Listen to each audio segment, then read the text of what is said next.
Bom dia a todos. Vamos dar início então à mesa redonda 2. Como transformar seu TCC em um produto? Como chegará até o mercado? Os nossos convidados são o Lucas de Tirana, a Brunet Teixeira e o Ronald Chaves. A Brunet Teixeira é analista no Sebrae RJ, com experiência em projetos voltados ao empreendedorismo inclusivo e qualidade, mestre em metrologia e qualidade pelo Inmetro 2019, especialista em gestão de projetos pela Unisa 2017 e em gestão de serviços com ênfase em turismo, hotelaria e eventos pela UF em 2015, turismóloga pela Unirio em 2011.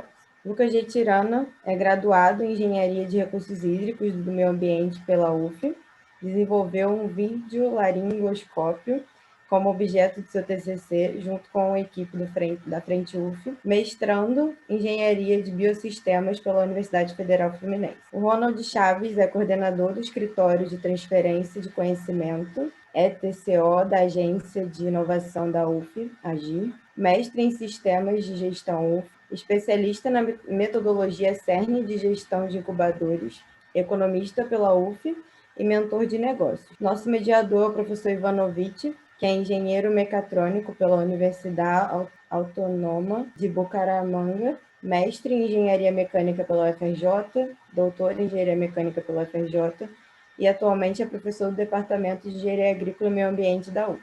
É isso, agora eu vou dar a palavra ao nosso mediador, professor Ivanovic. Obrigado, Bruna. Primeiro que tudo, bom dia para todos os presentes. Espero que a gente tenha, aliás, tenho certeza que a gente vai ter uma excelente mesa redonda com nossos convidados, então eu também aproveito para agradecer pelo aceite do convite ao Lucas, ao Ronald e à Brunet.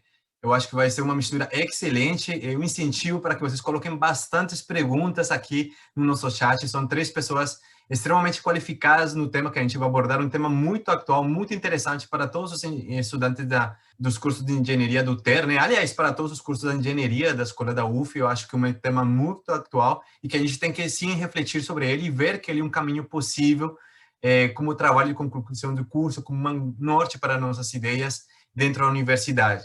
Então, eu fico mais do que feliz de estar participando neste evento e ser mediador deles. E eu queria mais uma vez agradecer aos participantes, ao Marcos, orientador, pelo convite para mediar essa mesa e a todos os participantes aqui da semana.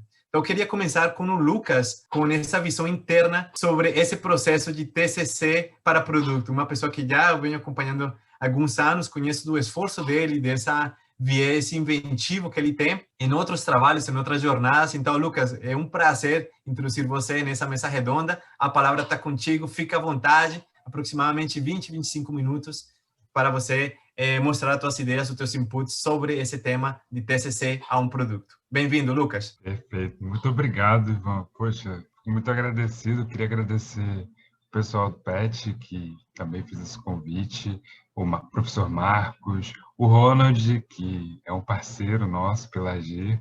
É um assunto que me agrada muito falar, então, assim, quando eu fui convidado, eu já fiquei feliz só de ver que esse tema seria tratado. Eu acho muito importante a gente estimular dentro das nossas universidades, em especial nos cursos de engenharia, que tem um viés prático, né, bem pragmático, o desenvolvimento de tecnologias, porque o nosso país precisa disso. Então, não é algo que a gente está fazendo só por fazer, é algo que é uma necessidade que afeta positivamente a vida de muita gente. Ainda que você ache que é um avanço pequeno, no fundo acaba sendo um avanço muito grande, porque ele abre espaço para aprofundamentos do estudo que você está propondo. Então, eu sou muito favorável a isso e fiz uma apresentaçãozinha rápida, falar sobre como transformar seu TCC em um produto, né? Vou começar falando um pouco sobre o que eu já fiz, né? Do porquê de eu ter uma certa aderência com o tema. Quando eu estava na minha graduação, eu precisei desenvolver uma impressora 3D para poder fazer o que seria a minha tese de graduação, que era a estação meteorológica de baixo custo. Para poder fazer o abrigo, por influência do Cataldi, que foi meu orientador, e aí uma coisa que a gente estava conversando um pouco antes, mas é muito importante que a pessoa que vai orientar vocês nesse processo tenha aderência ao tema. Então, o Cataldi me estimulou muito para que a gente conseguisse, de fato, desenvolver essa impressora 3D, fizesse a impressão do abrigo, e com isso foi possibilitando algumas novas quebras de paradigmas, né? Por exemplo, um drone, que era uma tecnologia muito cara, se a gente fosse comprar, com o uso da impressão 3D já se tornou bastante bastante acessível, foi possível fazer um drone com impressão 3D para fazer medição de parâmetros ambientais também. O próprio desenvolvimento da estação micrometeorológica automática também foi possível a partir do desenvolvimento da própria impressora, porque alguns dos sensores, como por exemplo o anemômetro, ele tem uma geometria específica que precisa ser levada em consideração no cálculo do sensor para poder fazer a medição da velocidade do vento. Então, a própria geometria que a gente conseguiu, graças à impressão 3D, ajudou nesse processo. E isso fez parte desse produto que era o meu TCC. E, então, também teve o desenvolvimento da carga de sensoriamento ambiental para os drones, que era algo simples, era basicamente uma caixa, depois virou um triângulo, agora está caminhando para ser uma gota. A gente está cada vez fazendo uma interação diferente da geometria do projeto, mas o protótipo é assim, né? E o que eu estou fazendo agora? Desenvolvimento de um web servidor junto à estação meteorológica para acesso remoto, visualização e publicização dos dados. Isso faz parte de um projeto do CNPq para incêndios. A ideia é que a gente tenha uma rede de estações, essas redes de estações possam compartilhar dados. Então, algo que é importante é que a visualização desses dados seja bastante facilitada, e aí com programação, com um pouquinho de JavaScript, de programação web, a gente consegue fazer uma página visual e também utilizar esse mesmo web servidor para fazer o envio, né, o mailing das informações para um outro servidor. Então, estou trabalhando nisso, em outros espaços, junto com outras pessoas do laboratório, né, do LAMOC. O aperfeiçoamento da carga de sensores para drone, que era o que eu estava brincando agora, que está evoluindo para uma gota. E fui um dos desenvolvedores do Face Shield da UF, do divisor de fluxo, do videolaringoscópio, da válvula T, dos conectores perigiátricos e outros projetos vinculados ao Frente UF de combate ao Covid-19, agora no mestrado, nesse projeto, nesse momento de pandemia, né? Em março do ano passado, a gente percebeu a necessidade urgente de fazer alguma coisa, e desde então a gente vem produzindo bastante produto a partir dessa experiência do Frente UF. Eu tentei trazer isso, o desenvolvimento de um produto enquanto seu TCC, da forma como eu consigo entender, e eu consigo entender por ter feito engenharia ambiental de um jeito mais, entre aspas, lúdico, né? Plantando a semente, seria o início do seu processo. Então, qual demanda que você quer propor uma solução? É importante, e eu acho várias vezes as pessoas que conversaram comigo traziam ideias que pareciam realmente muito boas, mas que não pareciam ter uma demanda real. Parecia que estava criando uma demanda a partir de um produto que você iria criar. E isso não faz sentido. Então, a primeira coisa é qual é a demanda que existe hoje, qual é o problema, qual é a vontade de alguma solução que existe e qual produto que você quer ou solução que você espera apresentar. Então, no mapa estratégico do produto, vocês têm que pensar basicamente o que ele é, o que ele faz e qual a razão dele, né? Para mim, são os 3 pontos fundamentais de entender esse produto. E a partir disso, fazer um estudo bibliográfico sobre o tema, porque a gente estamos no meio acadêmico, né? A gente produz conhecimento científico de forma padronizada.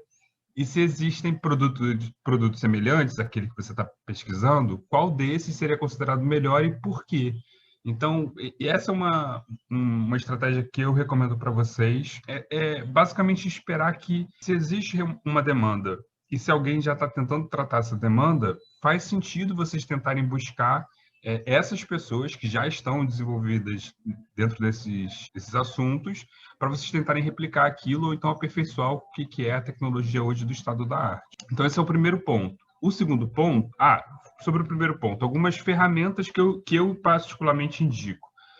O Canva, o Notion, o Drive e o Slack são ferramentas que nós, enquanto estudantes da UF, que temos e-mail e DUF, a gente tem a conta Pro, tinha, né? Porque agora Google voltou atrás, mas a gente até então tinha acesso Pro ou o acesso Standard, no caso do Slack, mas no Canva e no Notion o acesso Pro é gratuito pelo nosso EDUF, e eu recomendo que vocês usem porque são ferramentas realmente muito boas. Elas organizam bem as ideias, elas fazem bons layouts, elas desenvolvem boas artes, e isso é bom para vocês mostrarem o produto de vocês, a ideia de vocês, e também para vocês organizarem isso e ver se está fluindo como vocês esperavam. Então, um exemplo que eu quero dar para vocês é de um produto que a gente está tratando agora, que é esse que está aí na foto, que é uma válvula de conexão asséptica que a gente está fazendo junto à Fiocruz. Essa válvula ela é basicamente produzida por uma empresa que se chama PAL.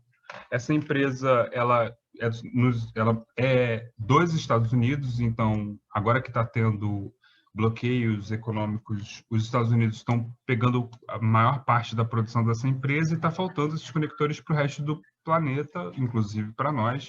E aí a gente está tentando ver se a gente consegue produzir um substituto. Então, a válvula é basicamente isso aqui. Essa aqui é um exemplo de válvula que a Fiocruz nos deu. E ela é composta por vários pedacinhos. Então, por exemplo, tem essa tampinha plástica que ela tem algumas características. Ela é mais maleável, ela tem uns vincos para poder encaixar outra peça. Essa aqui é uma outra parte da peça, que tem uma lingueta que é de plástico, mas é um papel que gruda um silicone, enfim. Separar cada pedacinho das coisas que vocês querem desenvolver, do produto que vocês querem resolver, em pastinhas ou em bloquinhos, em caixinhas, seria muito importante para vocês organizarem a ideia de vocês, na minha opinião. E essas ferramentas que eu estava explicando, elas fazem isso, tem vários tutoriais no YouTube que ajudam nisso. É só vocês procurarem, por exemplo, por organização de produto, ou então desenvolvimento de startup para produto. Vai aparecer lá esses esquemas, tem até templates prontos do Notion já. Preparando a muda seria a segunda etapa, né? Foi aquilo que eu falei, engenharia reversa ou uma inspiração de projeto. Particularmente, se já existe o produto, eu sempre opto pela engenharia reversa e eu acho que todos os países do planeta fizeram isso. China, por exemplo, cresceu bastante fazendo engenharia reversa, era conhecida por isso e hoje é uma das maiores produtoras de conhecimento científico no planeta, que mais produz patente. Então, eu acho que vale a pena investir na engenharia reversa, sim, se esse for o caso. Mas também existem projetos que você se inspira e é uma inovação que talvez as pessoas realmente nunca pensaram. O Ronald vai falar melhor disso, em patentes tenho certeza, mas é uma possibilidade e, de qualquer forma, seja um dos caminhos que você vai escolher, você precisa se acostumar a montar uma lista de componentes e documentações. Você precisa se acostumar a ter quase que um fichário do que você está produzindo. Eu falo isso porque depois, quanto mais coisa você vai adicionando no projeto, mais difícil é você replicar aquilo tudo e descrever de forma correta, né? Sem esquecer nada. Você vai construir o primeiro protótipo, então, assim, fique tranquilo de entender que protótipo é praticamente feito para não funcionar. Quando o protótipo funciona, a gente até muda o nome dele, né? A gente chama ele de produto. Então, assim, protótipo vamos tentar, se tiver que fazer 5, 6 iterações, vamos fazer. O importante é chegar no objetivo que você traçou. Não recomendo, e pode parecer tentador às vezes, que vocês cortem alguns caminhos e falem assim, não está exatamente do jeito que eu queria, mas está funcionando mais ou menos. Cara, não vale a pena, entendeu? Se vocês sabem que dá para chegar aonde vocês estabeleceram, vai até lá. Conseguiu um pouquinho a mais? Maravilha. Mas um pouquinho a menos eu descartaria, faria protótipos até chegar onde eu sei que dá. Testes, vocês vão ter que entender quais são os testes que vocês têm que fazer com os produtos de vocês. Se são testes relacionados à calibração, vocês estão produzindo sensores, vocês vão ter que calibrar aquilo, fazer uma prova de testes. Se são testes que envolvem equipamentos médicos, por exemplo, como agora no Covid, existem testes em humanos, então existe toda uma legislação, uma regulamentação para isso. Revisões do protótipo, né? Obviamente isso tem que acontecer. Como eu falei, é feito para não funcionar. E essa parte da muda é quando você está crescendo o projeto. Algumas plataformas que eu indico para você desenvolver essas ações que eu falei e ferramentas são o Fusion 360 da Autodesk, o Tinkercad da Autodesk e a plataforma de prototipação Arduino. Tanto o Fusion quanto o Tinkercad, a gente também tem acesso graças ao nosso e-mail DUF, a gente tem conta do Fusion para fazer download para o computador também, de forma daquela licença de estudante. E o Arduino, bom, das plataformas de prototipagem de código livre aberto, na minha opinião, é a mais acessível, é a mais fácil de programar, é a que mais tem sensores. Seria uma aposta natural, na minha opinião, e para protótipos e projetos de baixo custo funciona muito bem, é uma plataforma muito forte. Aqui são algumas fotos do nosso Face Shield, né? da produção do Face Shield do Frente UF. Essa aqui é uma coisa que eu também recomendo que vocês façam enquanto projetos de universidade. Desenvolvam comunicação institucional para fora. A gente criou no Frente UF e isso eu me cobro porque a gente precisa atualizar, mas a gente criou um GitHub do Frente UF para que todos os projetos do Face Shield, então o DWG do corte a laser, o modelo 3D do suporte, o tamanho do elástico, a lista de material, toda essa documentação a gente colocou no GitHub do Frente UF, porque somos universidade, né? A gente está produzindo conhecimento científico, outras pessoas podem ter interesse nisso. Nesse caso, por exemplo, tiveram universidades de fora do Brasil que fizeram acesso a essa documentação, então é importante que a gente tenha isso publicizado de alguma forma quando for possível, né? No caso do Face Shield, isso está sendo publicizado porque não é uma patente que a gente espera obter, muito pelo contrário, a gente fez para tentar ajudar, como todos os outros projetos, mas alguns deles a gente prevê patente para que isso fique incorporado à UF, né, à Universidade Federal Fluminense. E aí é uma tecnologia nacional que a gente vai incorporar ao mercado a partir da universidade. Esse aqui é um outro projeto, que, ainda dentro do Frente UF, que é o duplicador de fluxo. Ele é inédito. Foi proposto um estudo em Yale, mas eles não chegaram a produzir um protótipo. Esse nosso protótipo está funcionando, a gente está em fase de testes, mas a gente aguarda a aprovação do CEP, que é o Comitê de Ética em Pesquisa. Tem o site do Frente UF para quem quiser conhecer, mas o ponto importante, que seria a terceira etapa, é você colher os frutos, né, daquilo que você está construindo. Então, depois que você conseguir provar que o produto, né, como eu falei, né, mais um protótipo, está funcionando e está disponível, ele pode ser produzido, você consegue, primeiro, que é esperado nesse tema, a aprovação do seu TCC. E falo isso com um pouco de tranquilidade, porque eu percebo que a UF e o nosso departamento em especial, né, o TER, ele vem apostando e acreditando bastante na inovação. Eu acho que isso é muito importante para estimular os jovens a desenvolver produtos, desenvolver inovação, porque isso agrega uma vontade, né, de você estar mais disposto a produzir naquele sentido.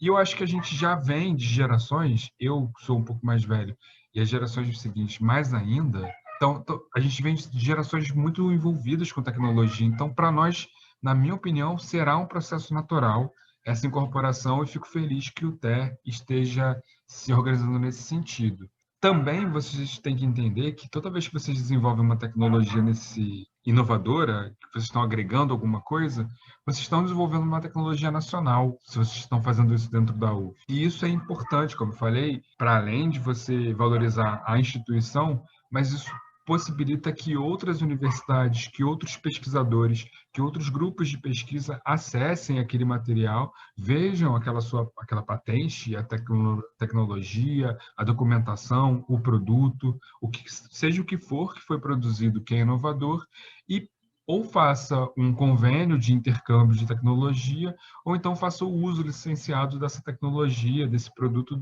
seja o que for. Isso é bom porque ajuda a rede científica nacional. A patente, propriamente dita, é uma possibilidade também. O Ronald vai falar muito melhor disso do que eu. E também a comercialização, vocês precisam entender que também é uma possibilidade. Mesmo as patentes que são produzidas junto à UF, né, os autores, eles têm participação, e essa patente ela pode ser licenciada ao mercado. Também tenho certeza que o Ronald vai explicar isso bem para vocês. Ele que é da AGIR. Aí aqui os caminhos que eu indico para vocês nesse colher frutos, né? A AGIR, o Ronald vai, como eu falei, vai explicar para vocês direito. A gente está com um processo muito conjunto pela AGIR, graças à atuação do Ronald e do Ricardo, que é o superintendente. São duas pessoas que estão ajudando bastante os nossos projetos. Eles explicam direitinho o que tem que ter para você conseguir fazer a documentação de patente. É uma documentação trabalhosa? Mas como o Ronald explicou já uma vez para a gente, você vai começando a se acostumar com o que você tem que fazer, e acredito que a partir da primeira as coisas fluam melhor.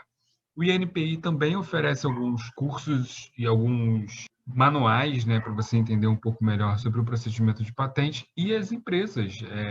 A gente, por exemplo, teve algum contato durante o Frente UF com algumas empresas que tinham interesse em licenciar as tecnologias que a gente vinha produzindo. E isso é positivo, isso é interessante, porque gera financiamento para a universidade, isso gera o reconhecimento da importância daquela tecnologia, e como são tecnologias de baixo custo, isso favorece o acesso, né, a universalização do acesso. Então, esses pilares fundamentais que a gente trata dentro do LAMOC, e que eu acho que dentro da universidade pública é o que a gente mais vê, que é uma preocupação social, que é uma preocupação de que a gente esteja fazendo o melhor da tecnologia possível, com o menor custo possível, fazer com que a gente possa ter a universalização desse acesso, assim como nós gostaríamos de ter tido, né, quando a gente estava buscando desenvolver nosso produto.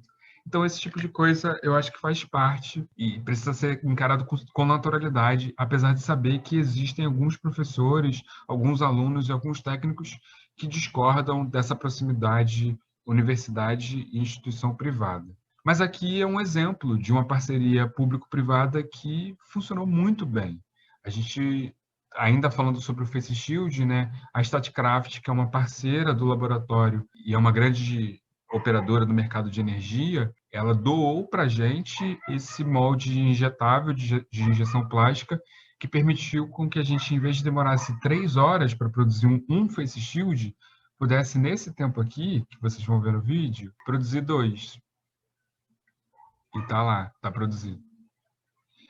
Então, foi um convênio UF-Firjan, porque isso está sendo impresso, injetado, na verdade, no Senai de Caxias. Então, a gente agradece demais o Senai de Caxias, a Firjan, a Statkraft, mas isso mostra que a parceria público-privada ela pode funcionar e pode funcionar muito bem, mantendo toda a orientação que a gente entende da função institucional da Universidade Federal Fluminense.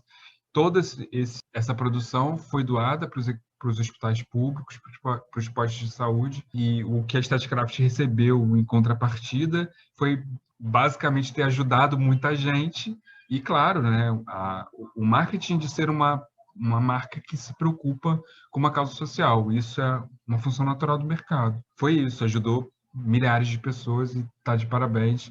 A gente agradece muito o que eles fizeram. Esse aqui são só umas fotos mostrando a importância da gente desenvolver produtos dentro da universidade. A Universidade Federal Fluminense foi a universidade que mais rapidamente respondeu a essas ações com uma demanda industrial. A gente conseguiu bem rápido, inclusive, mais devagar do que a gente gostaria, mas bem rápido, uma produção industrial, em escala industrial, e por isso a gente conseguiu fazer essa distribuição. E isso mostra que o link que a gente consegue desenvolver entre a academia e a planta industrial, ele é muito tranquilo de ser resolvido. Isso mostrou que a gente tem total conhecimento e formação, enquanto engenheiros e engenheiras formados na UF, de desenvolver produtos que podem ser aplicados na indústria de imediato. Só algumas dicas: busque conhecer profundamente aquilo que você está desenvolvendo, em especial em contato com o uso final do produto. Não tente desenvolver alguma coisa que você não conhece direito porque você acha que é muito interessante. Primeiro, conheça muito bem aquilo que você está querendo desenvolver. Senão você vai ter muita dificuldade de entender aquilo que você quer desenvolver. E isso é um problema. Procure pessoas e instituições que poderão contribuir com o projeto. Gente, network, né, que é a palavra do RH aí, isso é fundamental, fundamental. Conhecer pessoas, saber o que é que elas fazem, saber onde elas atuam, o que gostam de atuar, isso é fundamental. Foi graças a isso que a gente conseguiu fazer o que a gente conseguiu fazer pelo Frente UF, porque não fomos nós que tocamos o Frente UF, foram dezenas de pessoas que tocaram o Frente UF. Foi muito voluntário, foi muita gente que contribuiu e foram pessoas que a gente conseguiu acionar por conhecer, por saber que podia fazer isso, podia ajudar daquela forma, podia resolver desse outro jeito. Então, isso é muito importante. Conheçam pessoas, façam contato e busquem dentro da universidade os laboratórios. O LAMOC, por exemplo, está sempre disponível, tenho certeza que a Tade vai adorar. E está tudo bem se o seu produto não conseguiu atingir a sua meta. Ideias precisam ser testadas e desenvolvimento requer aperfeiçoamento. O que eu quero dizer com isso é aquilo que eu falei de vocês não aceitarem, não chegar onde vocês estabeleceram. Mas também não fica deprimido porque não chegou, entendeu? Eu estava ajudando uma pessoa no TCC dela E ela ficava muito frustrada porque o sensor nunca batia o que estava sendo esperado. O que eu falava era que não importava que aquilo não estava chegando naquele momento, porque todo o resto estava funcionando. Então, o sistema de bateria estava funcionando, o armazenamento de dados estava funcionando, o loop do código estava funcionando, o problema estava no sensor. Isso dava para resolver, entendeu? Então, é sempre importante vocês não ficarem numa de caraca, não está funcionando, não vai funcionar nunca. É chato, o protótipo é um trabalho que demanda muita energia, bastante emocional, inclusive. Mas é importante que vocês entendam que toda vez que vocês desenvolverem alguma coisa, tenho certeza que aquilo pode melhorar. Então, entendam esse passo a passo, tenham calma e no mais, se precisarem, me procurem o laboratório, está todo mundo à disposição, tá bom? É isso que eu tinha para falar. Ótimo, Lucas, muito obrigado por essa abordagem que você apresentou. Achei bem didático esse caminho, né? Você levando da mão, contando a tua história ali, que é uma história ímpar, né? Dentro dos alunos que a gente tem aqui da UF, você também sempre se destacou por esse perfil diferente, né? Tinha que fazer um drone, né? Então, para fazer o drone, eu crio primeiro impressora 3D para depois imprimir o drone que a gente precisa para depois fazer uma estação meteorológica, né? Então, teve ali um caminho interessante que Tortuoso, né? ajudou para evoluir bastante o teu performance. Achei muito, muito legal. Muito obrigado também por essas suas dicas. Eu espero que os participantes tenham anotado essas dicas de ferramentas, de estratégias que eu acho muito válidas na hora de procurar um caminho para o TCC, né? Existem vários caminhos, o que a gente está apresentando hoje é um caminho, que eu acredito que a grande maioria que está aqui presente consideramos um dos mais importantes, né? E nas suas falas você também comentava essa parte de ir para o mercado, de pronto licenciar esse equipamento, e aí eu acho que é bem interessante essa nossa próxima fala, que vai ser do Ronald, né? Exato. E já aproveito para introduzir o Ronald, que ele vai apresentar uma das ferramentas, uma das instituições que o Lucas ali gentilmente já linkou, né? Que foi a Agir, gente. A gente tem uma ferramenta institucional muito importante e eu fico mais do que feliz introduzindo o Ronald para trazer essa ferramenta que às vezes a gente, mesmo dentro da UF, desconhece a capacidade e o alcance que essa instituição tem, né? Um elemento que está ali para nos ajudar, para contribuir com esse envolvimento. E nesse tema do TCC, virar um produto, eu acho que encaixa perfeitamente. O teu link ali, você já deixou a bola quicando, Lucas, para o Ronald chegar aqui e continuar com essa apresentação muito especial. Ronald, então, por favor, fico muito feliz de você ter aceitado o convite. Fica contigo a palavra, fica à vontade. Bom dia a todos aí, professor Ivan, Lucas. Muito bom estar aqui. Eu acho esse debate fundamental, né? Trazer alguém que é o aplicador de todas essas técnicas, né? Como fazer um projeto de inovação, e o Lucas, na verdade, faz isso mesmo, né? Você vê que ele tem toda uma lógica, as etapas é para você chegar lá na frente e ter um produto e, quem sabe, também uma patente, né? Que não, assim, obrigatoriamente você não tem que gerar uma patente, mas quando você tem um produto realmente relevante, é interessante que você faça esse depósito, esse registro pela UF, tá? Queria aqui agradecer, primeiramente, o convite em nome da agência, né? Professor Ricardo, né? O diretor da agência, e assim, vamos aqui apresentar uma apresentação resumida. Eu já me coloco aqui à disposição para qualquer aluno, qualquer professor, qualquer pesquisador venha bater um papo sobre o seu invento, a sua ideia, né? E a gente aí, quem sabe, registrar um ativo. Bom, aqui é só uma visão rápida, né? Que é Agir. A gente faz parte da PROP, né? A gente é uma direção ligada à PROP e temos vários setores aqui, divisões da própria Agir. A incubadora, a tecnologia social, o ético, né? Aqui é o futuro parque aqui da cidade, né? De Niterói. A gente gere também, né, os escritórios remotos, que são postos aqui avançados da Agir, em outros em Volta Redonda, Friburgo, Rio das Ostras, né, e Petrópolis, e também a gente gere as bolsas PIBIT, né, e PIB Nova da UF. Bom, quando a gente fala, né, desse campo amplo chamado PI, né, propriedade intelectual, a gente está dizendo o seguinte: são obras, criações do intelecto humano amplo senso, né? Então, assim, quando você usa essa ferramenta, né, de proteção, você tem como objetivo que aquela pessoa que criou aquele ativo tenha a exclusividade sobre ele e impeça que outras pessoas utilizem aquele invento, aquela ideia que você elaborou, que você criou, tá? Só que esse monopólio temporário que o Estado dá e que é benéfico para a sociedade, ele tem uma contrapartida, né? Ou seja, você tem que divulgar o seu invento. Então, aquele invento passa a fazer parte, né, do estado da técnica, que a gente chama, e todo aquele conhecimento que você gerou passa a fazer parte, ele é compartilhado, né, com a sociedade. Então, todo mundo vai ter acesso a ele, embora você possa ter a exclusividade sobre o uso, né, e a exploração daquele invento, todo mundo vai ver o seu invento e ter acesso a ele, tá?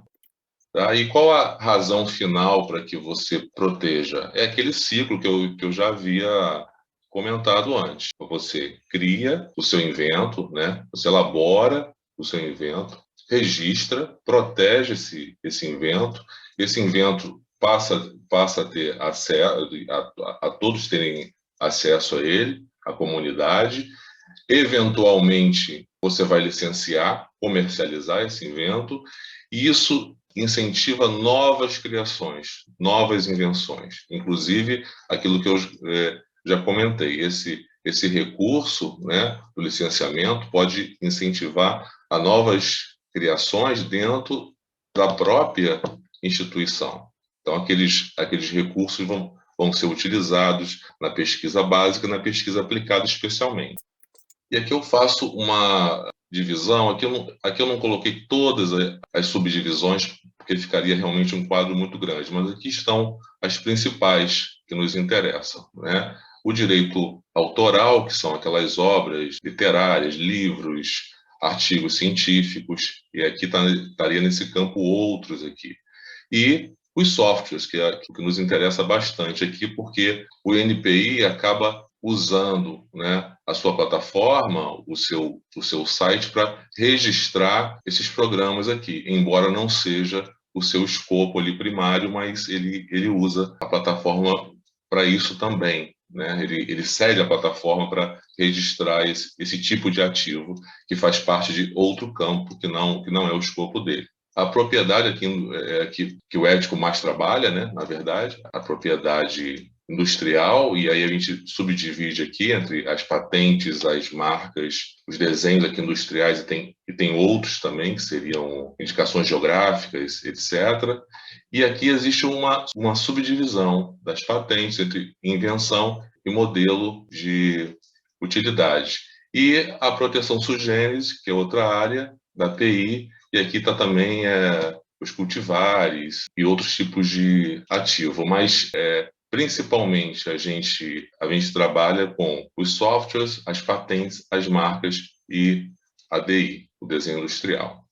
Bom, conhecendo aqui um pouquinho o ético, a gente trabalha exatamente com esses 4 ativos aqui, e a gente já deixa bastante claro. Em caso de licenciamento, né, comercialização desse ativo pela UF, quando a gente faz o depósito pelo ético, né, 2/3 ficam para a UF e 1/3 para os inventores, independentemente de quantos inventores. Se for um inventor, vai ser 1/3 para esse inventor, e se forem 10 inventores, também 1/3 aí partilhado por esses 10 inventores. Lembrando o seguinte, todo invento desenvolvido dentro da UF tem que ser registrado na UF, ou seja, a UF é o titular desse invento, embora todos os inventores mantenham ali o direito moral sobre ele. Então, quando a gente registra esse ativo, vai constar a UF, né, titular daquele invento, e os inventores abaixo ali, nomeados, inclusive. Então, quando sair lá no NPI, né, publicado, vai estar lá o número da patente, exemplo, o nome da patente e os inventores vão estar descritos lá. Aqui a gente estabelece a diferença entre invenção, né, e inovação. O Lucas até até citou isso, quer dizer, inovação é aquilo que vai ter um impacto social e econômico, como eu comentei. A invenção puramente, ela pode não ter utilidade nenhuma. Você pode até depositar uma patente, conseguir a patente, inclusive, e ela não ter um impacto. Então, aqui está um exemplo curioso que, né, essa bicicleta aquática aqui e tal, que nunca não teve aí sucesso comercial, eventualmente, né, aplicação. E um invento bastante conhecido, um invento da década de 60, uma brasileira que inventou aí o famoso escorredor de arroz. E aí não precisa dizer que esse invento aí ele foi um sucesso muito grande. Até hoje, todo mundo utiliza esse invento aí, que já a patente já está expirada, né? Mas todo mundo continua utilizando aí o invento. A gente tem 3 aqui requisitos básicos para você conseguir a patente, né? Aplicação industrial, né? Quer dizer, ela tem que ser escalável e tem que ser produzida por qualquer tipo de indústria. E aqui a aplicação industrial também em sentido amplo, tá? Então aqui pode ser indústria, pode ser medicina, indústria agrícola, agropecuária, enfim, qualquer tipo de indústria, tá? Aqui é sentido amplo. A novidade, obviamente, o invento não pode existir, né, no estado da técnica, e nem você pode, e mesmo que não exista, você tem um prazo, né, para você divulgar esse invento através de artigos, trabalhos acadêmicos, feiras também comerciais. Então, você não pode divulgar e não deve divulgar esse invento antes de você fazer o registro. Após o registro, você pode já divulgar e até licenciar o invento, tá? E atividade inventiva, mesmo que ele seja novo, ele não pode ser óbvio, ele não pode ter um efeito técnico muito, muito simples. Então, ele tem que ter uma evolução daqueles inventos que fazem parte, né, do estado da técnica. Então, tem que ter uma evolução grande aqui do que já existe. E o que você pode reivindicar como uma patente, por exemplo, né? Você pode reivindicar dois tipos de reivindicação, ou uma de produto ou uma de processo. O processo é uma função, é uma sequência de passos, né, para você conseguir um produto, e o produto é um objeto ou até um kit, um sistema também novo, né, uma tecnologia nova. Aqui eu descrevo e aqui eu pontuo exatamente o que não pode ser a patente, aliás, o que não pode ser o processo, que eu já vou dizer adiante, né? O MU não pode não pode ter a proteção de um processo, somente de um produto, tá? Processos mentais, abstratos, também não podem ser processos, do ponto de vista da patente. O produto, né, que pode ser um kit, pode ser um composto, ou seja, pode ser um produto macroscópico e também microscópico, uma molécula, um composto, uma composição. E aí um detalhe importante, você pode solicitar o produto e não importa como você chegou àquele produto. Da mesma forma, o processo. Você pode ter um processo, tá, que ele pode gerir um produto e aquele produto não ser protegido. Normalmente, o que acontece é quando você faz o pedido, você solicita os dois. Então, se você tem um produto novo e o processo que gerou aquele produto também é novo, então, no mesmo pedido, você solicita os dois. Isso é possível. Aliás, é o que acontece normalmente, na maioria dos casos. Aqui, um exemplo prático aí, bastante conhecido, que é uma patente do século XIX, né, dos Benz, né, e do Daimler, foi a origem aí do nosso automóvel, né? Na verdade, acho que os carros hoje, a tendência é que eles fiquem desse jeito, né? Eles voltem a ser o que eles eram antigamente, cada vez mais leves, menores, etc., né? Então, você vê como isso aqui é uma patente, né, de produto. E o MU, modelo de utilidade. Isso é um subtipo aí de patente que eu já mostrei lá em cima, né? Não existe em todos os países, alguns países têm esse subtipo aí, tá? E aqui, na verdade, é o seguinte, é uma nova disposição, uma nova forma do produto que alcança ali uma melhoria funcional naquele produto, tá? Então, assim, você pode alcançar isso mudando simplesmente um pequeno detalhe daquele produto. Só que você tem que provar que houve um ganho ali funcional, ou mais conforto, enfim. Então, eu vou colocar uns exemplos aqui para ficar mais claro. Quando você fala em invenção, aqui fica bastante claro. Você tinha esse invento aqui, o telefone, lá nos seus primórdios, né? E aí, em algum momento, alguém criou o disco, né? Para você discar um certo código para você falar com alguém. Você tinha uma sequência ali de números para você falar com alguém. Aquele disco, né, foi uma evolução técnica grande em relação ao que anteriormente, tá? Em certo momento também, aqui são só exemplos, tá?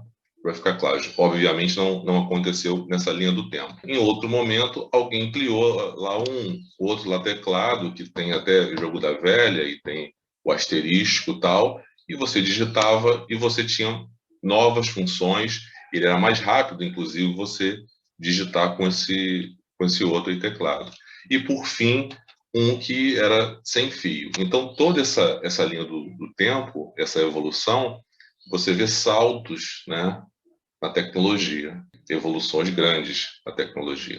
E aqui, o MU, você vê que você tem a mesma tesoura, com a mesma função, mas uma modificação na forma dela pode gerar um ganho técnico ali, de conforto, para evitar alguma lesão, né, de repetição naquele uso. Então, a forma ali diferenciada, obviamente você tem que comprovar essa nova função, que houve realmente um ganho, mas aqui a gente nota que o grau de inovação é menor, né? Aqui fica claro que não houve uma evolução muito grande, mas foi, né, uma inovação também.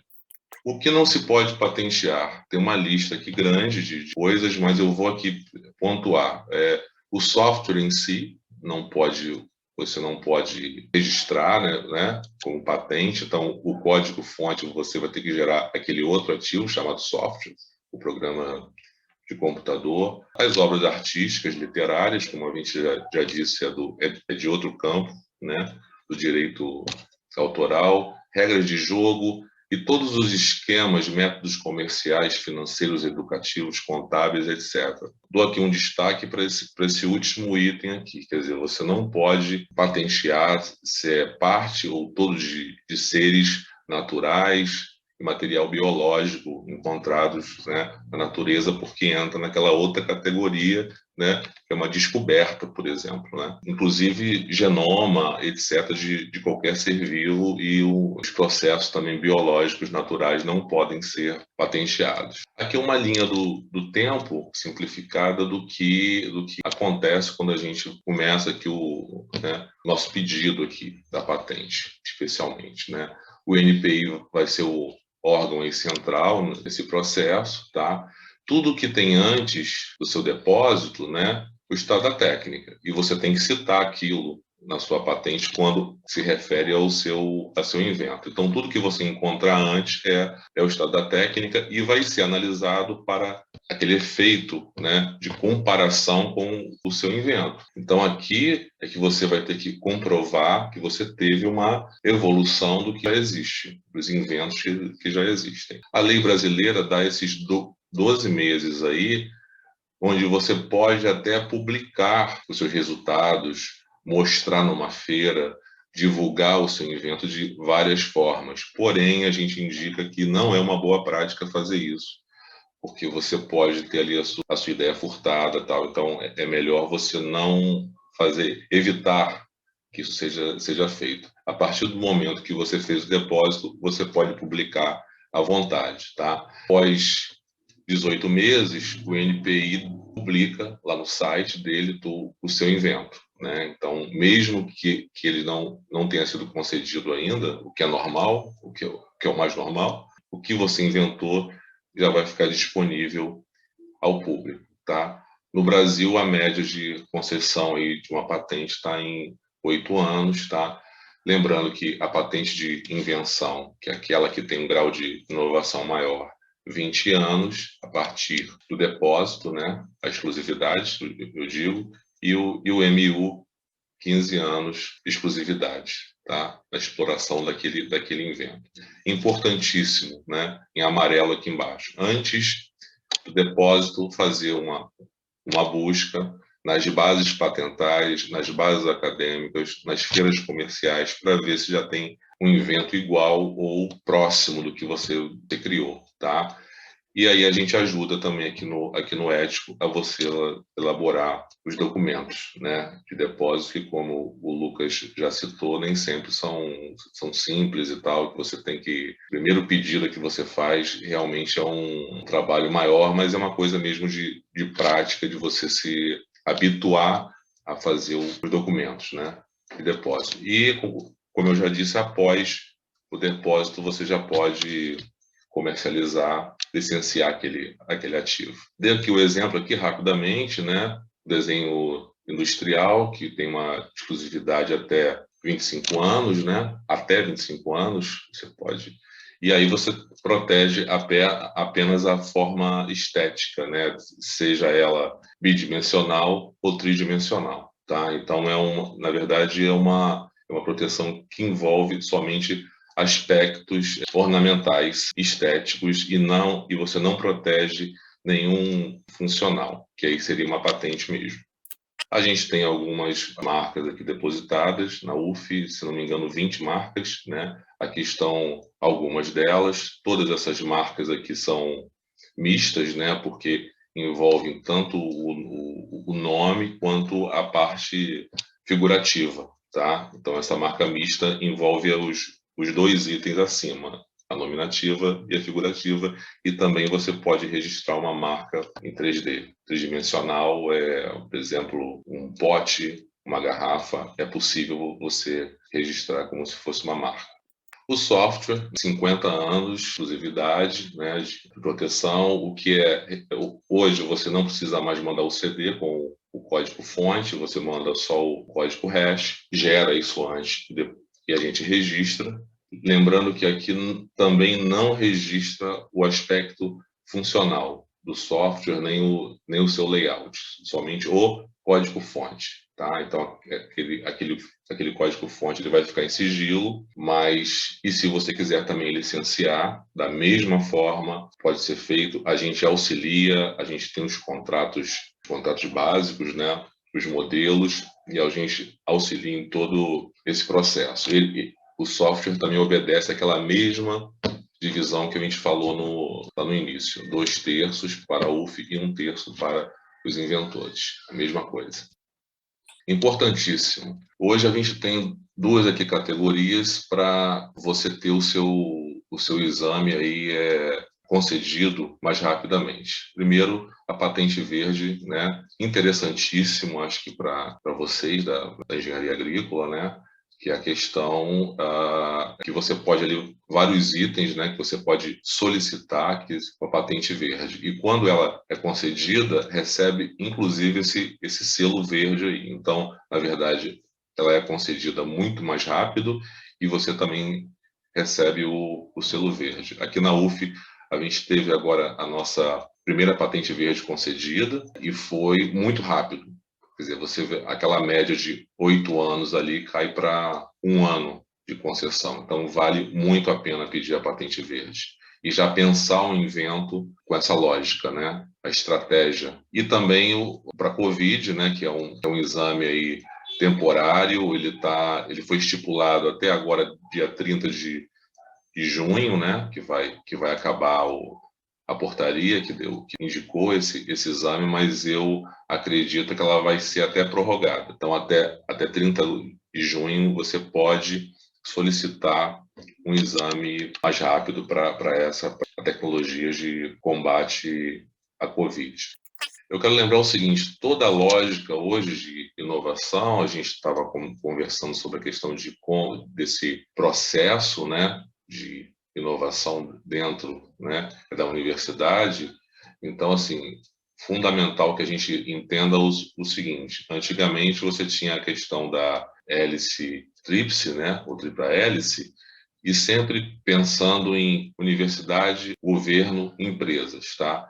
Esse foco ele foi com a própria geração de conhecimento, vamos dizer, a dinamização do próprio conhecimento, os canais onde você pode divulgar o conhecimento, isso ganhou um outro status. E aí você já pensa hoje em um modelo de 4 hélices, onde você envolve outros atores nesse macroprocesso de inovação. E aí, a partir de certo momento, surgiu um novo modelo já envolvendo as questões ambientais. Então, hoje, a gente tem que pensar o processo de inovação dentro dessa lógica, que é a lógica mais moderna de todo esse processo. Licenciar, a gente, como eu disse, a gente ajuda em todo esse processo, a gente tem os modelos, lembrando, mais uma vez, a UF sempre ali titular, mesmo que tenha parceiros externos, e eles podem ser públicos e podem ser privados, e aí a gente estabelece por contrato quem vai ter o percentual sobre, quanto vai ter o percentual sobre aquele evento, então pode ser 50% para cada um se forem 2 instituições, o que é muito comum aqui no ético, né? E podem também envolver até pessoas físicas, tá? Então e aí você pode envolver quantas pessoas tiverem naquele evento, né? Elaboraram aquele evento. Então você pode ter 2 pessoas jurídicas, 1 pessoa física, tá? Normalmente os contratos estabelecem 10% sobre o faturamento sobre aquele evento, né? Mas esse percentual ele é sempre negociado, tá? Negociável, né? Melhor. E aqui está o site do ético, o nosso e-mail, né? Lá do setor. E aí qualquer coisa eu sugiro até que vocês procurem, né? E até antes de vocês fazerem o P&D. É interessante que vocês já conheçam toda a lógica para aquele evento e a gente ali auxilia nas buscas e na futura elaboração da patente, tá? Muito obrigado aí, coloco à disposição aí para qualquer dúvida. Ronald, muito obrigado por essa apresentação, trazendo essa instituição que temos dentro da UF, né, que colabora nessa transferência de conhecimento. Eu gosto muito dessa palavra, até pela responsabilidade social que tem a universidade, né, de levar esse conhecimento de dentro da universidade para a sociedade, né. E o que você mostrou é uma das formas, né, através desse tipo de patente, de como os nossos alunos podem convertir esse TCC que viraria um produto, licenciar ele ou ter um controle sobre ele, né, ter esse monopólio através da patente, né, que seria uma das ferramentas para garantir esse monopólio do produto que ele desenvolva, no que começa a desenvolver no TCC. Eu acho muito interessante isso que você trouxe, e isso também ajuda, né, a partir de ter um produto licenciado, já seja para uma empresa de terceiros ou tendo a própria patente, por que não de criar uma empresa, né, começar a produzir, ser seu próprio chefe, né, trabalhar naquele elemento que sempre gostou. E eu acho que no Brasil, agora já saindo um pouco da universidade, a gente tem, né, uma ferramenta muito interessante, uma instituição muito interessante que é o Sebrae, né, que já ajudaria nessa evolução da criação dessa empresa. Eu acho muito importante ter aqui agora a participação da Brunet para nos trazer algumas ideias desse link, né? Agora a gente já tem trabalhado com o Lucas, né, tentando os caminhos de desenvolver, vendo com o Ronald essas formas, uma das formas de licenciar esses produtos, né, ou de proteger isso, para agora chegar ao ponto de, olha, pronto, agora eu quero talvez ser um empreendedor, sim, e uma das instituições que eu acho que no Brasil a gente teria que também procurar seria efetivamente o Sebrae. Então, para isso, eu faço aqui o convite e agradeço mais uma vez a Brunet por aceitar esse convite. E, Brunet, deixo contigo, nesse momento, a palavra. Então, Brunet, a palavra está contigo. Muito obrigado mais uma vez por aceitar o convite. Eu que agradeço a UF, ali nos nomes, né, das pessoas, dos professores Ivan e Marcos, pelo convite. Para o Sebrae receber um convite desses é muito bem-vindo, né? A gente, de fato, está cada vez mais se aproximando da universidade para poder trazer esses produtos, essas soluções no mercado. Então, assim, o que eu quis trazer aqui foi uma analogia com esse cubo mágico, né? Vocês estão nesse momento de produção de TCC, de geração de ideia, de fato colocar essa ideia em prática, colocar isso no papel e depois do papel, né, executar. E aí tem esses encaixes, né? Esses encaixes que às vezes as informações estão espaçadas, né, estão em locais diferentes, e esse evento, essa mesa redonda, ela traz justamente essa oportunidade para vocês de juntar, né? A gente trouxe aí o Lucas, gentilmente compartilhou conosco o processo de criação dele até gerar um ganho para a sociedade. O professor Ronald, que pegou esse ganho, né, para a sociedade e conseguiu fazer com que a gente pensasse nisso como um ativo para a UF, um ativo para o nosso país. E agora eu vou trazer um pouquinho dos procedimentos, certificações, né, para colocar esse produto no mercado. Bom, minha apresentação já tinha sido feita, né? Eu sou analista do Sebrae, sou mestra em metrologia e qualidade pelo Inmetro.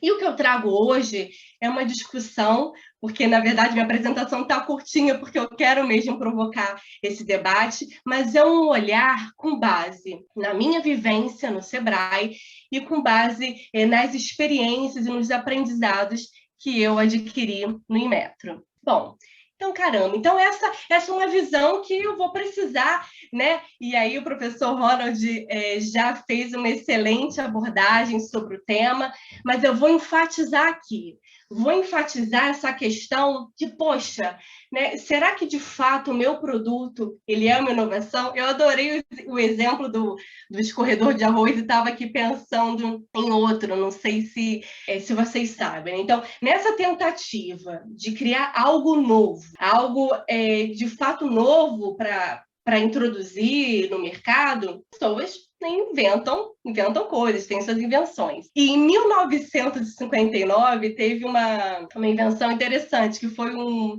pequeno para-brisas que seria acoplado em armação de óculos, para impedir, né, chuva ou partículas que incomodassem ali a visão, né, através da lente. Não foi para frente. Confesso que eu até acho interessante a ideia, mas não adianta eu achar interessante ou o inventor achar interessante.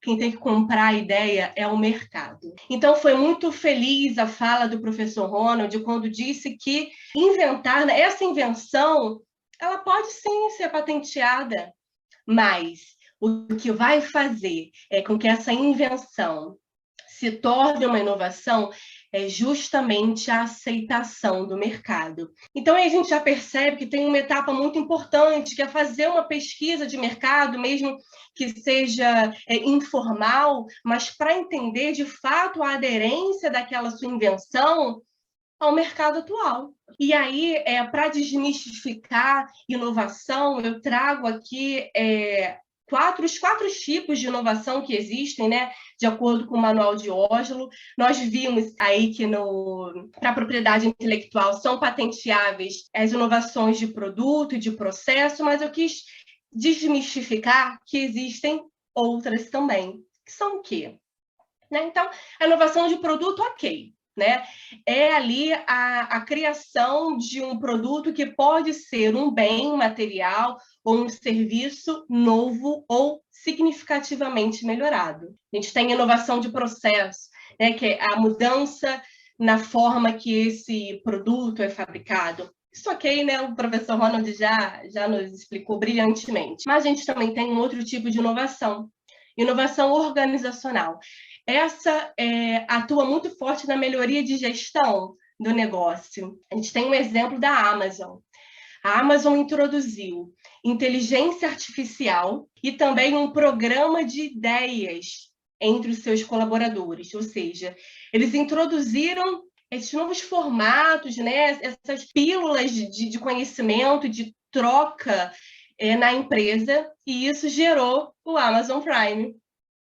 Então, percebam, vocês precisam desmistificar essa maneira de entender o que é inovar, né? Olha só que interessante o exemplo da Amazon, e que a partir de uma inovação organizacional, caramba, eles conseguiram introduzir um produto novo no mercado. Além disso, a gente tem inovação em marketing, que é quando é feita a introdução de um novo método de marketing, que pode ser através de algo na embalagem, ou até mesmo através de um novo posicionamento de um produto no mercado. Por exemplo, não sei se vocês sabem, mas o Viagra, originalmente, ele foi desenvolvido para combater a hipertensão. Então, percebam que houve uma mudança no posicionamento desse produto no mercado. Existem várias maneiras de inovar, ok? Então, o que é importante, que eu gostei que o Lucas trouxe isso para a gente, a inovação, ela quer resolver um problema. E aí, esse é um ponto principal quando a gente já tem em mente de que essa invenção precisa ser aceita pelo mercado. Se ela está resolvendo um problema, possivelmente ela vai ser aceita, ok, ela de fato vai virar uma inovação. E a inovação não consiste apenas na abertura de novos mercados. A gente pode também criar novas formas de servir a mercados já estabelecidos e maduros, que é o que a gente tem visto agora muito fortemente no setor de saúde. Tem, inclusive, o produto do Lucas é para o setor de saúde, a gente percebe uma crescente, né, na quantidade de invenções e inovações para esse setor. Então, ok, Brunet, eu já sei, já entendi bem o conceito, já sei que é bacana eu entender se o mercado de fato tem aderência ao meu produto, se ele soluciona um problema. Ok, e por onde eu começo? Vocês sabiam que a busca de informações é uma das 10 características empreendedoras identificadas pela ONU? Há bastante tempo, a ONU fez uma pesquisa com empresários de sucesso, no mundo todo, assim, em vários países. Eles identificaram 10 características que empreendedores de sucesso tinham em comum, como é o caso da busca de informações. Tem também busca de oportunidade, correr riscos calculados, networking, muito importante, que também foi citado nas apresentações anteriores, planejamento sistemático, e é justamente esse passo, essa característica que vocês, estando aqui hoje nos assistindo, vocês estão desenvolvendo, vocês vieram aqui buscar informações para aumentar a chance de sucesso. Então, agora eu vou para uma parte que assim, é um pouquinho mais tensa, né? Quando a gente fala de exigências, de certificações, nossa, tanta coisa, né? Então, vamos com calma. O primeiro ponto, assim, qual é o órgão regulador desse meu produto? Esse é um ponto importante. De forma, assim, bem resumida, né? Nós temos outros órgãos, mas de forma resumida, nós temos 3 órgãos reguladores. A Anvisa, que está vinculado ao Ministério da Saúde, né? E aí regula produtos cosméticos, de alimentos, agroquímicos e muitos outros. O Inmetro, que é ligado ao Ministério de Desenvolvimento, e aí eu vou fazer um recorte especial para ele, ok? E o MAPA, né, o Ministério da Agricultura, Pecuária e Abastecimento, que vai regular aí insumos animais, alguns alimentos, cosméticos, pets e tal. Mas por que isso é importante? Sabendo previamente quais são as exigências, porque muitas delas são compulsórias, caramba, aquele processo que o Lucas mostrou para a gente, da criação desse produto, esse processo fica mais simples para você chegar no mercado. Por quê? Você já vai começar o processo criativo olhando quais são as exigências desse mercado.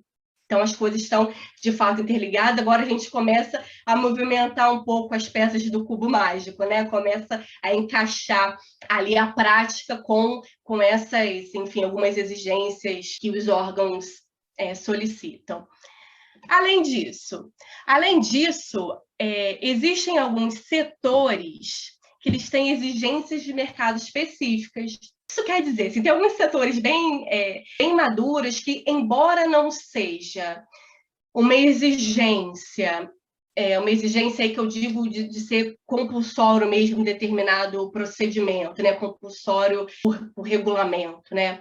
Embora não haja essa exigência, tem setores que, para você conseguir ingressar neles, você precisa de atender algumas normas técnicas. que a gente vai falar um pouquinho disso então. Como eu falei, eu vou fazer aqui esse primeiro recorte para o Inmetro, né? Então, vamos lá. O Inmetro, ele regula produtos e serviços com foco na segurança, proteção da vida e da saúde humana, animal e vegetal, proteção do meio ambiente e prevenção de práticas enganosas de comércio.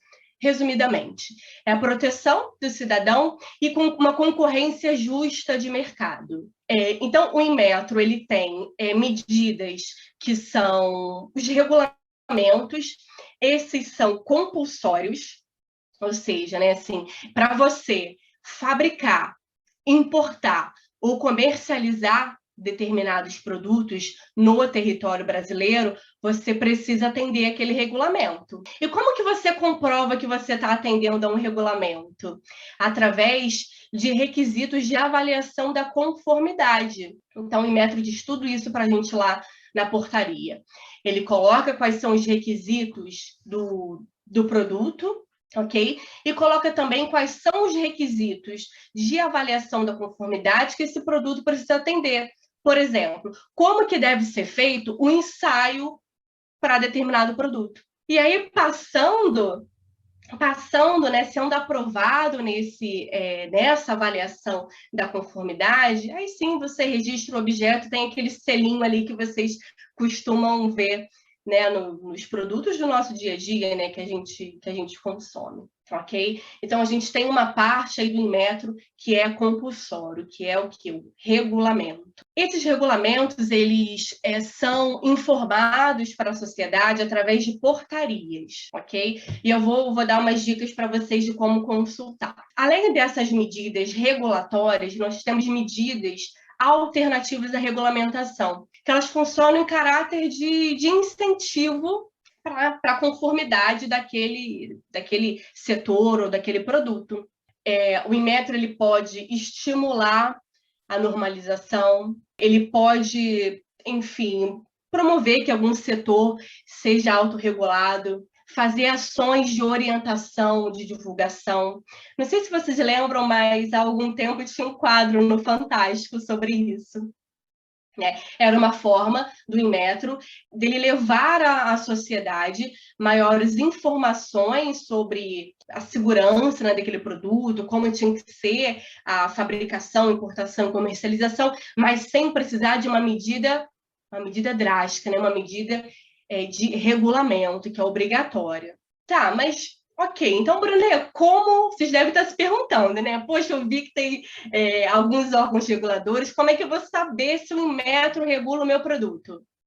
E eu coloquei esses dois sites para vocês. O site que está à esquerda, ele mostra todos os programas, né, os programas de avaliação da conformidade do Inmetro.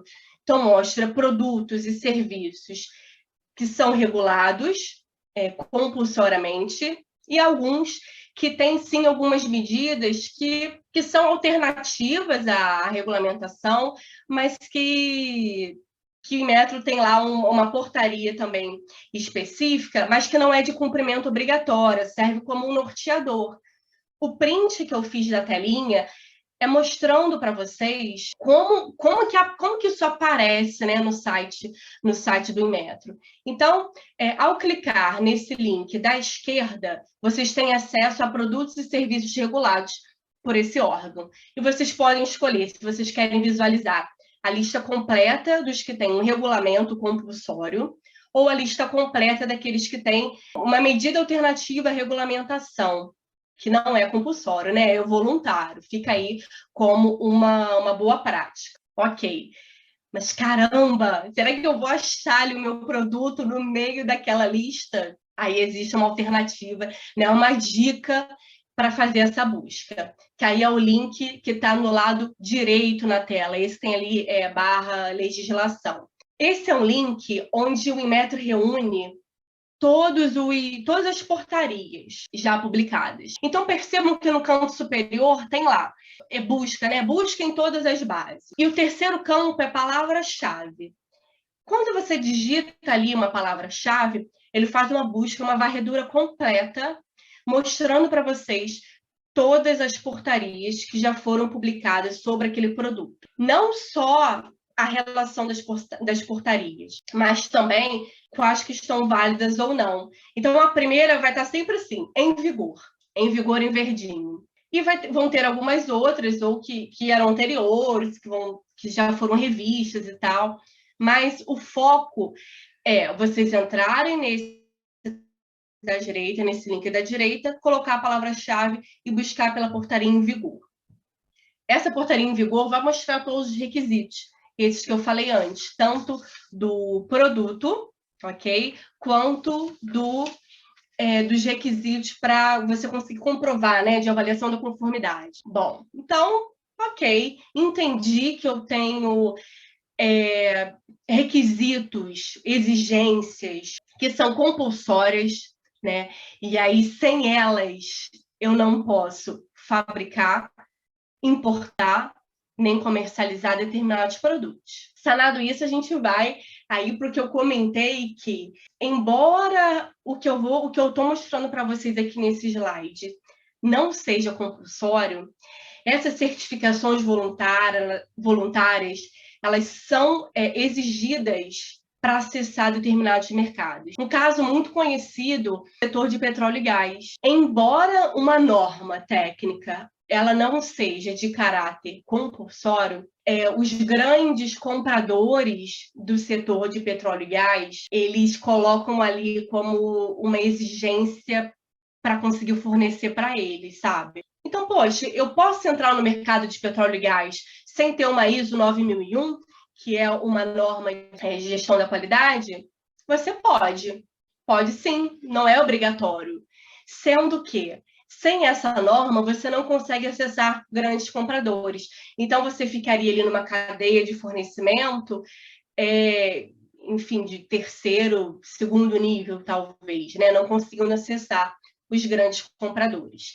E aí eu coloquei para vocês esses sites onde vocês conseguem identificar se existe ou não alguma norma para o seu produto ou para o setor que vocês querem atuar. Por que isso é importante? Essas normas elas servem como base para os regulamentos. Os regulamentos do Inmetro, assim como de outros órgãos, não surgem do nada.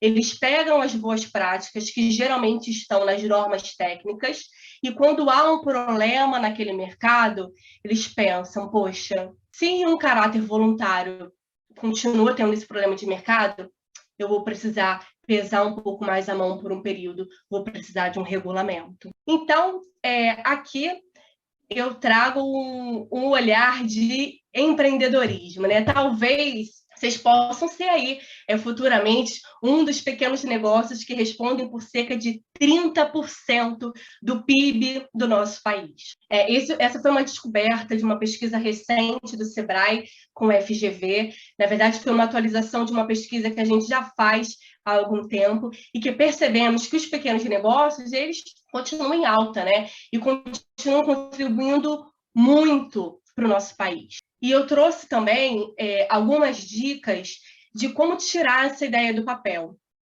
E, assim, como aprimorar o projeto com o apoio de instituições de referência. O Inmetro tem um projeto, né, que é faz incubação de projetos tecnológicos que atendem startups e empresas para receber assistência de pesquisadores e técnicos da instituição e poder acessar alguns serviços especializados do Parque Tecnológico, que fica localizado em Xerém. O Sebrae, com foco aí em capacitação, gestão empresarial, uma pegada também de inovação, a gente com fornecimento de subsídios também para acessar determinados serviços e produtos. A UF, fiquei encantada em conhecer o belíssimo trabalho que vocês fazem, de fato, levando esses empreendedores de um ponto A para um ponto B com muita maestria, né? Programas de pré-aceleração, enfim, existem várias oportunidades. Além disso, quando vocês se formalizam como uma microempresa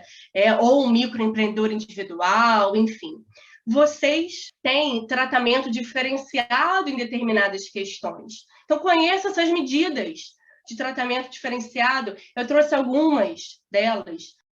Por exemplo, os regulamentos do Inmetro, eles têm procedimentos que são mais simplificados, claro, né, que sem comprometer a segurança do produto, mas que são, sim, mais simplificados e, como são mais simples, eles também são menos onerosos, geram menos custos para você comprovar a conformidade. Então, existe um tratamento diferencial para os pequenos negócios. Assim como existem subsídios para os pequenos negócios, né? A partir do momento que você cria um CNPJ, claro, né? Lembrando, tem toda aquela questão anterior de busca de informação, de conhecer quais são as exigências do mercado para poder começar de maneira mais segura. Mas eu quero que vocês saibam que vocês podem acessar diversas instituições de referência. E por que eu friso muito a questão da busca de informações, né?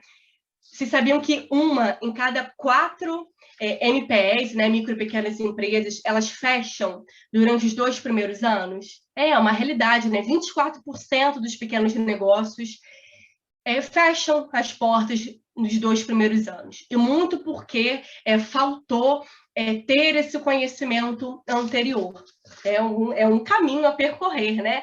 E saibam que nós aqui do Sebrae, a UF, né, nós estamos muito, muito animados, né? A gente sempre fica animado quando vê projetos desse tipo. Estamos à disposição para ajudar vocês a alavancar aí esses novos projetos e novas ideias de negócio. Muito obrigada. Muito obrigado, Brunete, pela tua apresentação. Achei muito pertinente essa discussão que você traz, né, de sempre ter um olhar para as normas, né, para os regulamentos, às vezes, de uma ideia de mercado, né. Na área, por exemplo, trazendo um exemplo da certificação agrícola, o trabalho agrícola, onde a gente tem tecnologia para algumas soluções, mas elas não acompanham a regulamentação. Então, por exemplo, eu não posso ter um drone que vai voar, vai tirar fotos, tecnicamente a gente consegue desenvolver, mas ele não está conforme a regulamentação. Então, tem um descompasso às vezes, e a gente também, nesse procedimento de olhar novas ideias, de fazer uma invenção e uma inovação, a gente pode inventar o drone autônomo para fazer uma tarefa, mas ele não vai ser uma invenção, porque hoje a regulamentação, né, restringe isso. Então, esse olhar que você trouxe, e essa dica, né, do Inmetro, já até chequei aqui algumas coisas, achei bem bacana, né, para a gente pontuar e ver essas informações com esse outro olhar. E além de, claro, o trabalho que já o Sebrae faz já há muito tempo com os microempreendedores, com os pequenos empreendedores, e eu acho que é bem no contexto que nós temos aqui para o TCC, né, para os alunos no TCC. Eu queria começar contigo de alguns elementos, algumas perguntas que tem aqui, deixar no nosso chat, tá? Temos aqui para você uma pergunta falando falou-se muito em tripla quadra hélice, ou seja, juntar empresas, mercados e sociedade, né? Uma discussão que vocês trouxeram aqui muito bem, né? Porém, aqui se pergunta, né, se com as grandes empresas essa aproximação já é difícil e poucas vezes se verifica, né? Como você acha que tem que ser feito isso para a pequena e média empresa, né? Esses caminhos, essas pontes entre essas empresas e a universidade. Qual seria a tua percepção sobre isso, Bruna? Sim, existe já um trabalho que é feito, né? A gente tem trabalhos de encadeamento produtivo, que justamente tentam fazer essa ligação entre os grandes negócios e os pequenos negócios. Como é que a gente trabalha isso? Primeiro, a gente faz aí um mapeamento de quais são essas exigências das grandes empresas. Feito esse mapeamento, a gente desenvolve os pequenos, médios negócios naquelas competências, enfim. E aí depois consegue fazer a aproximação no que a gente chama de sessões de negócio. São sessões de networking que são promovidas pelo Sebrae, mas também por outras instituições, como Firjan, que justamente linka as grandes empresas e os pequenos negócios que já foram preparados, e aí por essas mesmas instituições, ou seja, que têm condições de fornecer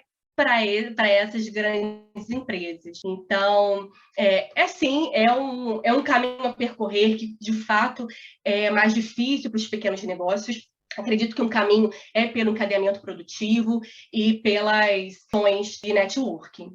Perfeito, obrigado. Segunda pergunta que eu tenho aqui, eu vou encaminhar logo para o Lucas, né, que também aqui uma pergunta bem interessante, né? Lucas, quantas vezes você pensou em desistir, né? Nesse processo todo de criar os protótipos, né? Aqui, especificamente, a pergunta fala, né? Penso que na frase, abro aspas, o protótipo é quase feito para não funcionar, fecho aspas. Dá para entender que aqui na pergunta, né, que foram muitos, né? Como você fez para perseverar, né? E se for algo para o Covid, você teria empenhado em quê, né? Parece que o Covid agora chamou a tua atenção, né? Uma coisa mais recente. E se esse não fosse teu foco hoje, seria o qual, né? Bastantes perguntas aí para ti. Fica à vontade aí, Lucas. É uma pergunta boa. São muitos mesmo. Vou dar um exemplo do Face Shield até chegar no protótipo que foi para o molde digitável, foram 9. A viseira foram 5. O videolaringoscópio já está no 13º. Então, assim, realmente são processos, né? O que eu acho que é importante entender é que eu não entendo muito como um perseverar se eu ainda não cheguei no que eu sei que dá para chegar. Eu acho que esse tipo de posicionamento, eu acho que a gente precisa ter, inclusive para nos desafiar. Porque, enfim, somos acadêmicos, a gente consegue desenvolver ciência. Se a gente fez um planejamento, se a gente fez um estudo e sabe que dá para chegar num lugar, então, para mim, está claro que existe um espaço para melhorar, existe essa margem. E essa margem é o que me dá essa vontade de continuar no projeto, me deixa entretido, inclusive, em estar trabalhando com o projeto. Quando tem, por exemplo, um percalço administrativo, quando, por exemplo, uma agência demora muito para responder, é quando mais me desanima, porque é quando não tem mais nada para fazer, eu tenho que ficar esperando a posição dos outros. Eu acho que a falha, inclusive, ajuda mais nesse processo de crescimento do protótipo do que você achar que acertou e não perceber que, na verdade, não acertou. Porque quando falhou, você sabe que o que você fez realmente não era o caminho que você tinha que seguir. É melhor seguir por outro caminho. O videolaringoscópio a gente começou com um modelo de geometria, fizemos uma curvatura, aumentamos a curvatura, depois diminuímos todo o modelo e fomos percebendo que isso estava sendo o mais adequado. Se não fosse algo para a Covid, se eu teria esse mesmo empenho, é difícil responder, porque eu não me vejo numa outra situação, pelo menos no hoje, em que eu poderia estar atuando em alguma ação que está salvando a vida de uma pessoa. E eu não consigo medir isso, porque eu acho que é muito desproporcional. Se a gente pode fazer algo para salvar a vida do outro, eu acho que é o que a gente tem que fazer mesmo. Acho que tem que se empenhar o máximo que puder, né? É óbvio que isso não é saudável, tá, gente? Inclusive, se tiver algum estudante aí fazendo produto e está enlouquecendo nesse momento de pandemia, cara, tira uns dias, relaxa, come uma comida gostosa, tira um tempo para você, porque realmente é frustrante às vezes, mas é frustrante porque você sabe que consegue chegar mais, entendeu? Se você achasse que não conseguia chegar mais, você não estaria frustrado com não ter alcançado esse teu objetivo. Então, acho que minha dica seria essa: mantém na cabeça o que você planejou, então faz um bom planejamento e segue aquilo até o final, até tu alcançar. Isso aí vai ajudar você não ficar desanimado no caminho. Obrigado, Lucas. Eu gostei muito da fala que você comentou e uma coisa que também a Brunet e o Ronald já trouxeram nessa discussão de, mais uma vez, né, invenção e inovação, não inovação e invenção, né? Eu acho que teu comentário foi nessa linha, certo? Né? Hoje a gente tem essa necessidade, tem essa demanda. Tem uma palavra que eu tenho escutado muito recentemente que escuto muito agora, a dor do mercado, né? Acho que o Ronald também deve ter escutado, você fala muito, qual é a dor do mercado, né? Mas vai nessa linha que vocês comentaram, né? Qual é a necessidade, né? E eu entendo, Lucas, que você percebeu essa necessidade, uma necessidade mais do que nobre nesse momento, e também é um papel da universidade. Então, eu acho legal seguir esse caminho de, independente de qual seja o cenário, né? A gente está procurando essa dor de mercado, essa necessidade do mercado. E aí, então, eu quero engatar agora a pergunta com patente, né? Que é uma linha disso. E aqui o Marcos, né? Ficou meio revoltado aqui, né? 2/3 da patente parece muito, né? Aqui ele está reclamando aqui desse valor, né? Não vamos questionar essa reclamação, né? Mas eu queria abrir esse espaço para o Ronald comentar um pouquinho mais, passar a bola quente para você, Ronald, você, E aqui Não, tem perguntas, né, desse valor, se o aluno sai, como fica o orientador. Vamos tentar esclarecer um pouco essa área aí, Ronald, por favor. eu também acho muito injusto, tá, professor Marcos? E, assim, infelizmente, é o que a lei brasileira estipula, para inovação especificamente, e é até 1/3, hein? A UF poderia só dar 10%, por exemplo. É possível, mas a gente, na nossa política interna, a gente estipulou esse 1/3, o que é, na verdade, o que a maioria segue. As federais, especialmente, seguem esse 1/3, que é o máximo. Eu acho realmente injusto. Você não é o primeiro, com certeza, que reclama disso, e é um valor baixo. Até porque é o seguinte, pela falta daquele processo que eu comentei, ou seja, a UF estar junto, né, com o inventor desde aquele início do processo, da ideação, das buscas, antes de toda essa estratégia para você patentear, ou para você até abrir uma empresa, né? Temos aqui a Brunet para auxiliar a gente nisso. O inventor fica com todo esse trabalho, pensar no projeto, organizar o projeto, captar recursos para o projeto, né? Então, é um trabalho, esse trabalho antes da patente, ele é muito grande, ele devia ter uma ajuda maior, né? Primeiro, a gente pensar no processo, né? Então, assim, a falta de uma orientação nesse sentido, a quem procurar ajudar nessa relação. Por exemplo, o Lucas está aí patenteando um produto para a saúde. Bom, é uma loucura, na verdade, porque você tem várias instâncias, porque não é só a patente, né? Você tem que pensar em Anvisa, no CEP, é até uma dúvida que ele até passou para mim, eu tenho até que falar com ele sobre isso, a questão do comitê de ética, uma série de coisas que você tem, do Inmetro, né, que a Brunet comentou. Então, na verdade, é o seguinte, alguém fez aqui uma pergunta, por que é tão difícil, né, a hélice quádrupla, etc. A gente não tem que dizer que é difícil, a gente tem que entender por que é difícil, o que está faltando para a gente azeitar essa relação entre esses órgãos para que o processo fique mais ágil e mais fácil, né? Essa é a grande questão. O desafio hoje no Brasil, eu acho mais esse, dentro da própria UF ou de qualquer instituição que faz pesquisa, a ICT, e que desenvolve produtos, e fora também. Como é que a gente azeita isso? Poxa, a gente tem o SEBRAE. O SEBRAE é um órgão, poxa, é um sucesso. Quer dizer, o que está faltando para a gente azeitar isso, tornar isso um processo, aí que eu digo, inovação sistemática? Como é que a gente estabelece esse processo? A discussão é essa, não é saber só que é difícil. É difícil, todo mundo sabe que é, mas como azeitar essa relação? Como tornar esse processo mais ágil e mais dinâmico, né? Entendi. Mas esse 1/3 aí, me desculpe, a gente não vai poder ajudar, tá, professor Marcos? Ronald, nesse caminho também do custo da patente, os custos são de como são distribuídos para colocar a patente, e se já teve algum caso de a UF abrir mão de participar, deixar tudo para o inventor, tipo, não achar necessário, ou não, a UF tradicionalmente sempre gosta de participar nessas ambientes. A gente não tem essa lógica de decidir o que vai patentear ou não, ou se vai ceder ou não. O que acontece na prática? O inventor nos procura, ou ainda em processo de criação do invento, ou já com o invento pronto. É o caso do Lucas, né? Ele ainda está em processo, ele já está finalizando, ele tem outros inventos que não foram patenteados e tem esse invento que ele vai patentear.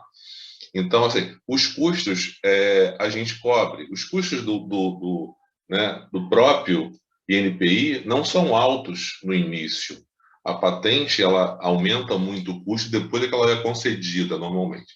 E o grande custo da patente, na verdade, é antes de você patentear. Então, por exemplo, se você for procurar um escritório externo, você vai gastar, né, naquela busca, que eu citei, e para elaborar os documentos, em torno aí hoje de 4, 5 mil reais para você depositar um pedido de patente. Então, é um valor que nem todo mundo tem. E isso é por patente. Então, se você for um inventor serial, como o Lucas é, né, tá toda hora criando novos produtos, você vai ter um custo bastante alto pré-depósito. E isso sem a garantia que você vai ter a patente concedida. Isso é outra questão, porque não há garantia em relação a isso, né? Então, esses custos... Agora, a gente cobre todos esses custos, a gente acompanha o pedido.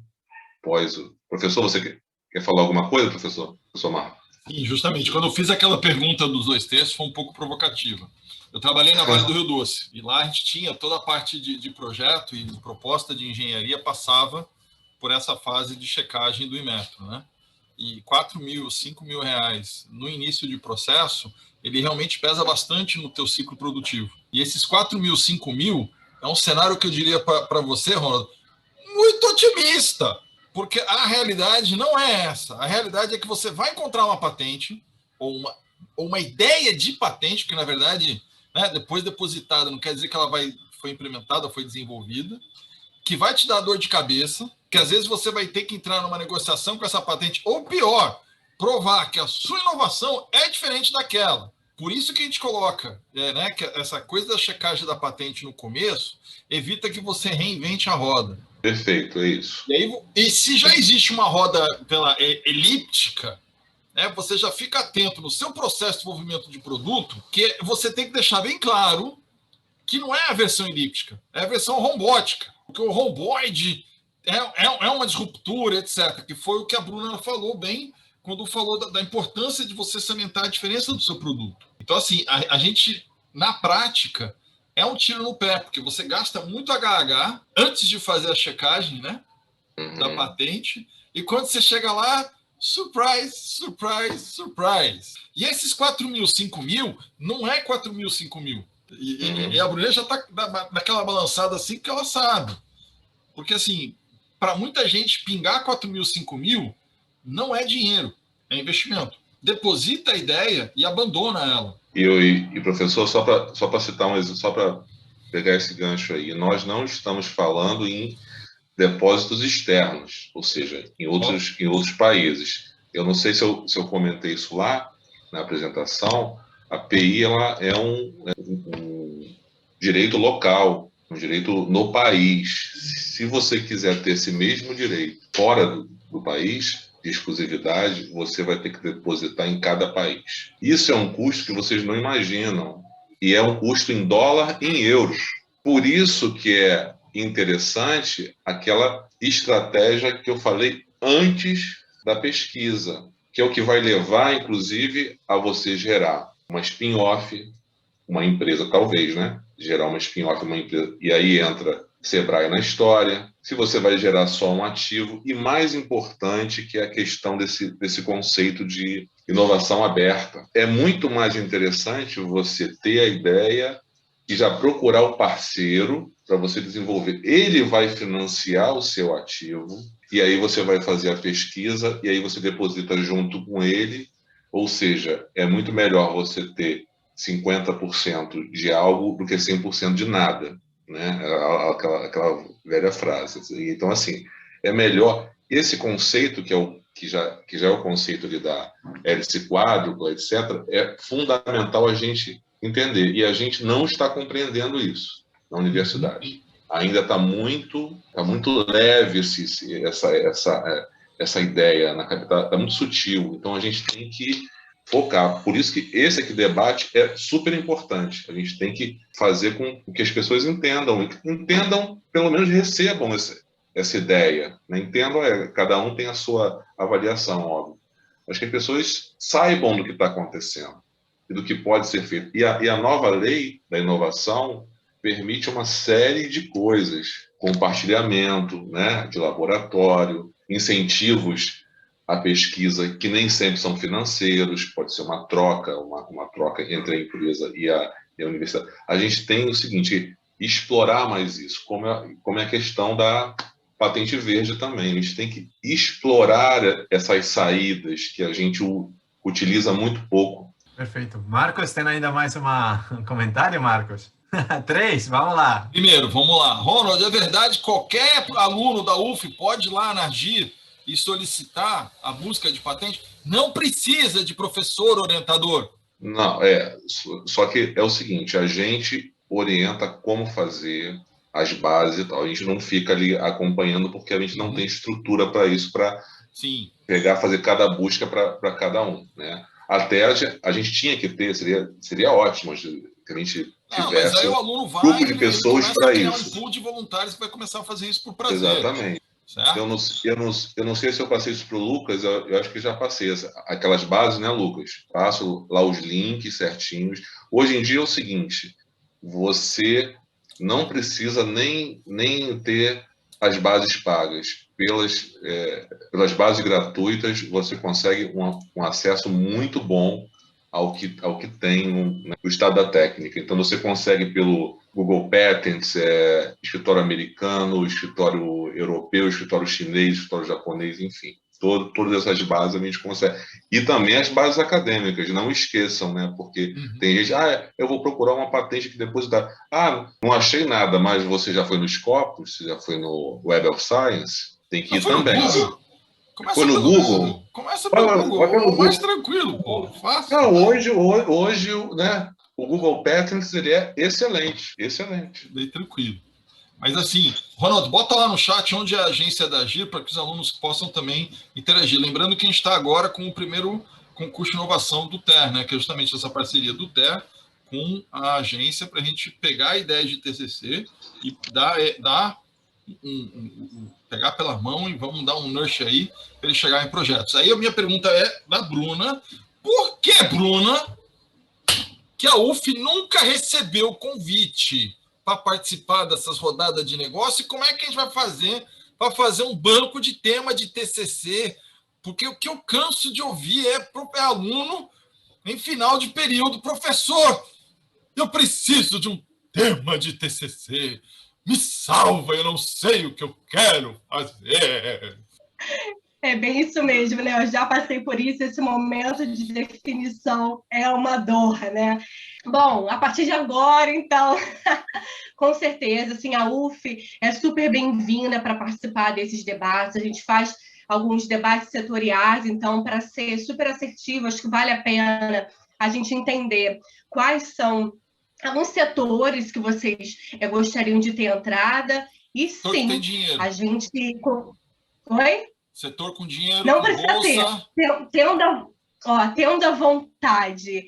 E claro, né, todo esse caminho, né, a ideia de como colocar esse produto em prática é o suficiente, mas a ideia é que vocês consigam escutar do mercado, escutar de grandes, por exemplo, aí em Niterói a gente tem um polo de saúde sendo montado, né? Então, poxa, escutar qual é a necessidade, quais são as dores desse setor. E sim, claro, né, para que vocês possam desenvolver algumas soluções ali já tendo um possível parceiro, comprador, faz todo sentido, sim. Né? Não, mas é que às vezes um projeto real, como o Lucas falou, ele anima mais. Ele te dá uma possibilidade de resiliência que o projeto acadêmico não te dá. É um fato. O fato de você ter a criança, que é o protótipo, aquilo é o seu fazer, né? É o seu faber. Você entra para a engenharia para fazer coisa. Tu não entra na engenharia para filosofar. O Lucas está aí, está rindo porque ele sabe. Ver a máquina cuspir o nosso produto. Né?